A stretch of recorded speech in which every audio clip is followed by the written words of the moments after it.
when in 1992, FoodShare had a new executive director, Debbie Field, and I came about that time as well. And Debbie was trying to think beyond food banks. What could be done that would be something that wouldn't institutionalize them, but could, again, give back something to communities? Well, a man who was a counselor here at CAMH, I guess we would have called it Queen Street at that time, approached us and approached Mary Lou Morgan. And so when this guy came to her and said that he wanted something for clients to come and do that was a positive experience, she said sure. So, we didn't have any funding and we didn't have a program, but we had, Mary Lou had, and we have an organization, willingness to try to problem solve.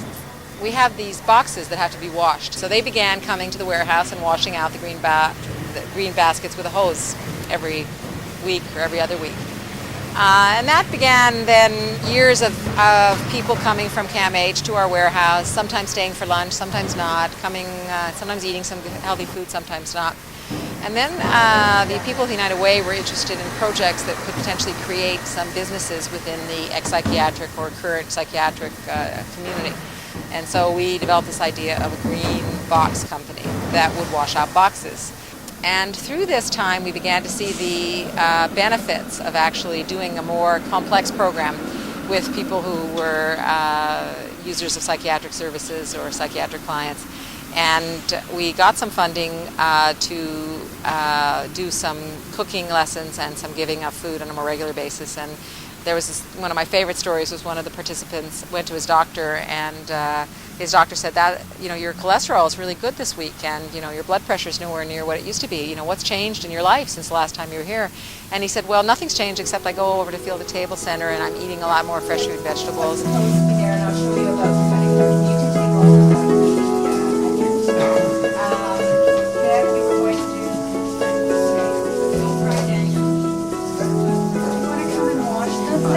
Yeah. We're going to make our fruit salad in this beautiful bowl over here. Now let me just then go around and show you how it should be cut. Be very careful with that, okay? Okay? So, Greg, you just give me top garlic this way, and then I'm going to have your chopped up. There you go. Very, very fine. All your vegetables go in the middle there.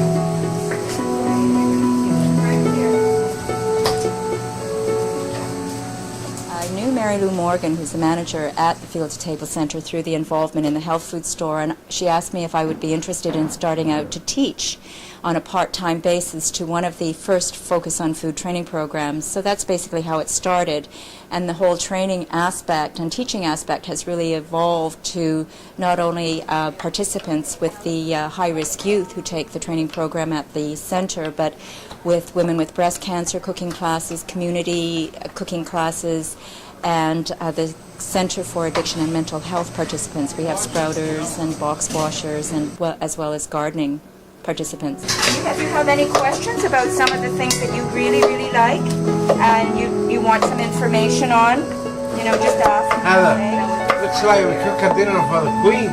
We are. Didn't I tell you? She's coming. She's already here, yeah.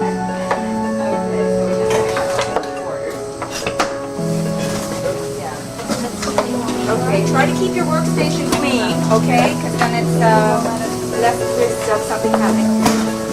Okay, now what do you do here?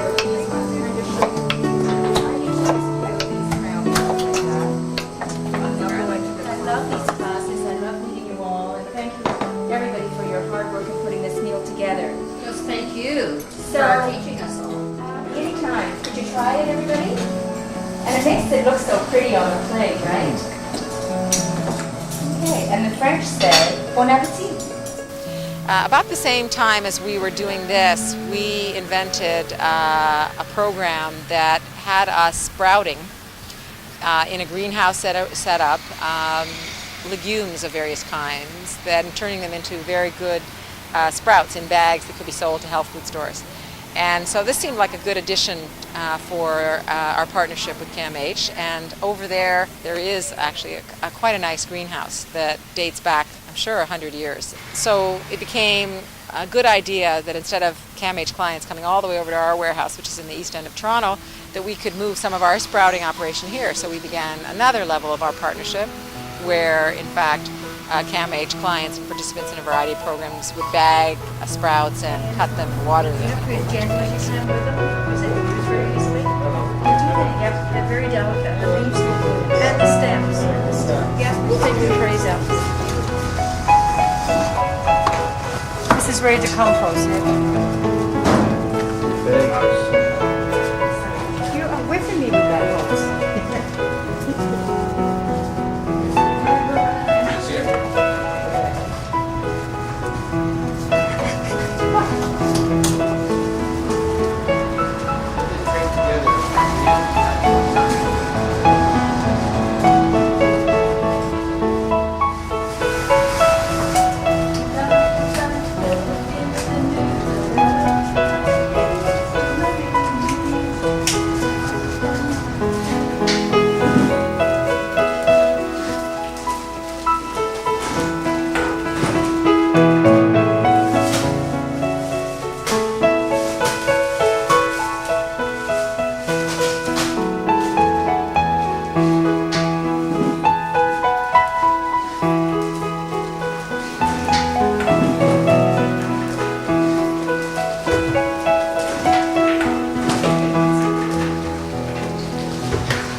The afternoon shift of washing and bagging the sprouts.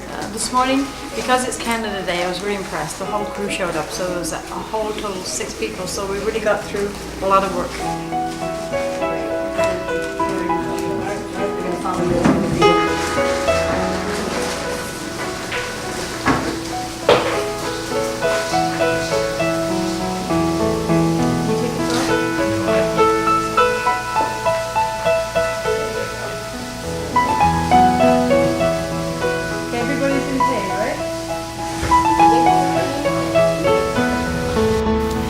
And then the obvious question about this land, right, which is this, I've ridden my bike past this site for, I guess, 13 years, because before I worked at Food Share, I was in another job downtown, and always looking at this grass and thinking about what could be grown here.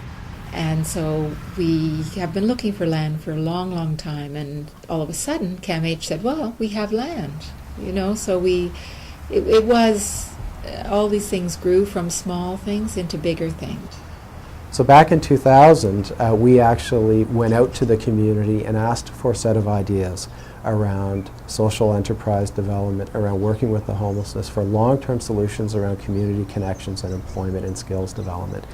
And we received a number of proposals which we evaluated, we reviewed, and in many ways it was through that proposal development process that we identified Food Share and the CAMH, and the idea that they had around working with individuals who are within the psychiatric system and who are consumer survivors. And so I applied for that funding, and then I went to get a formal partnership with CAMH rather than this little thing we've been doing. And it is astonishing that there could be a small food agency that's very risk-taking, and this huge agency which is very, I don't know, I think I must have just gone on the right day and connected with the right person, Monica.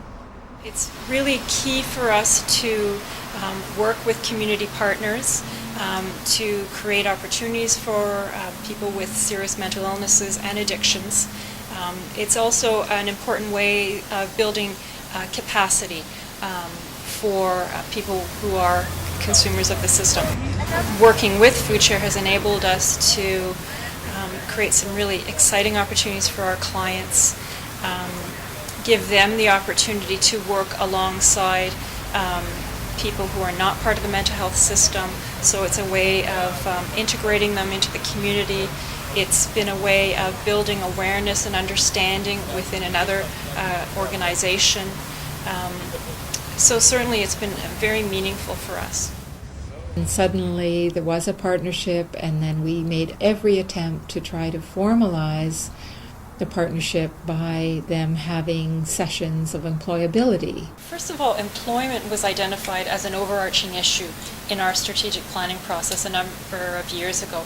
And that really means that it was identified as a core issue that all services should be addressing because employment, or rather unemployment or underemployment, is probably one of the chief concerns for this client population.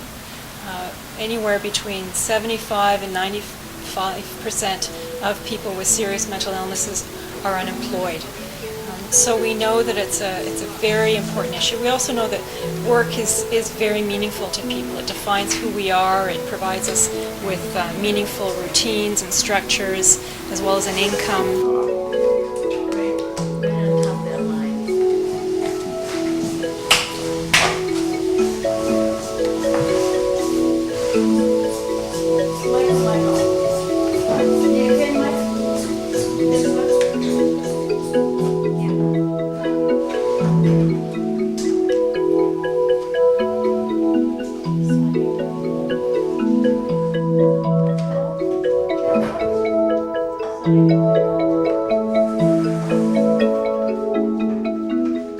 Seeing health in a broader perspective is important in our field, and so working around employment opportunities, looking at the social supports, the income supports people have, their housing situations, is all part of how people live with mental health and addiction issues.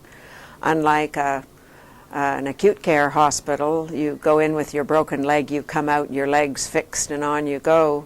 The recovery process for a person with a mental health issue is really a much broader thing than simply the treatment that they receive. It's about supports, employment, how they live their lives. And so we very much recognize that, and therefore must work as part of a system. We need to work with supportive housing providers. We need to work with community-based agencies who provide social supports. We're very interested in how people can become gainfully employed. So it's the kind of thing we're doing with the Urban Garden. It is very consistent with the values of the organization. So I'm delighted with it. We gave ourselves a 3-year mandate. A 3-year mandate to try something new, to invest in the projects, build a relationship with the community agencies. And that 3-year mandate actually ended in December 2002. But what we saw tremendous progress and tremendous impact on individuals in terms of the lives. In particular, the example of the Food Share CAMH project.